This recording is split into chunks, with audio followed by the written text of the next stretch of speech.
Brought to you by TechnoSpark 20 series smartphones. I'm superhuman.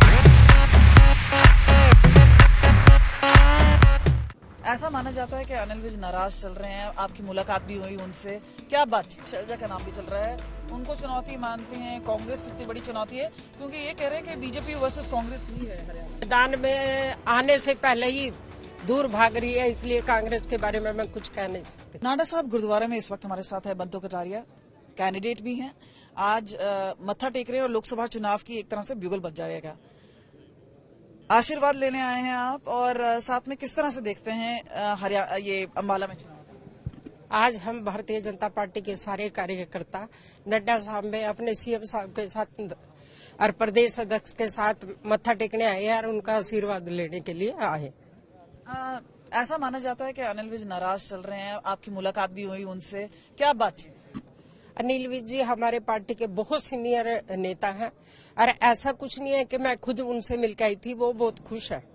खुश हैं? आपको आशीर्वाद दिया उन्होंने? बिल्कुल दिया। उन्होंने कहा बंतो मैं आपके साथ हूँ, और मैंने अपने सारे कार्यकर्ता को कह दिया कि लग जाओ, कमल का फूल खिलाना है और तीसरी बारी मोदी जी को देश का प्रधानमंत्री बनाना।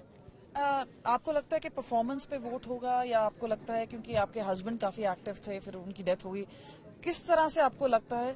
क्योंकि हमने जलंधर में इस तरह का कॉन्टेस्ट देखा कि जो उनकी वाइफ थी उनका नहीं हो पाया। फिर कितना कठिन है चुनौती अम्बाला में?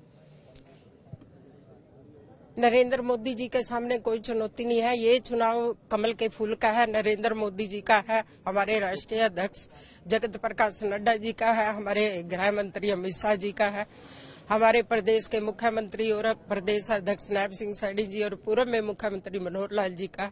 इसलिए मुझे कोई संशय नहीं है। अम्बाला सीट हम बहुत भारी बहुमत से जीत कर नरेंद्र मोदी जी के हाथ मजबूत करेंगे।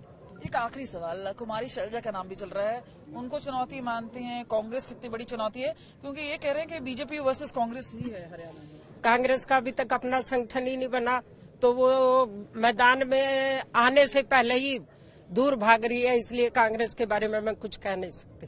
हमसे बात करी थी बंतो कटारिया, और आपको बता दिए यहाँ पर आपको पीछे हम दिखा रहे हैं नाडा साहब गुरुद्वारा है, और उसके बाद ये कह रही हैं कि किस तरह से जेपी नड्डा है, बीजेपी अध्यक्ष है, वो पहुंच रहे हैं, और सारे बड़े नेता हैं, मुख्यमंत्री हैं, मनोहर लाल खट्टर तो जाहिर सी बात है वो वहां से कैंडिडेट हैं। तो ये सारी जो चीजें वो सामने आ रही हैं, लेकिन एक चुनौती बनी हुई है, और खास तौर पे क्योंकि 10 की 10 सीटें बीजेपी ने जीती थी और कांग्रेस हारी थी।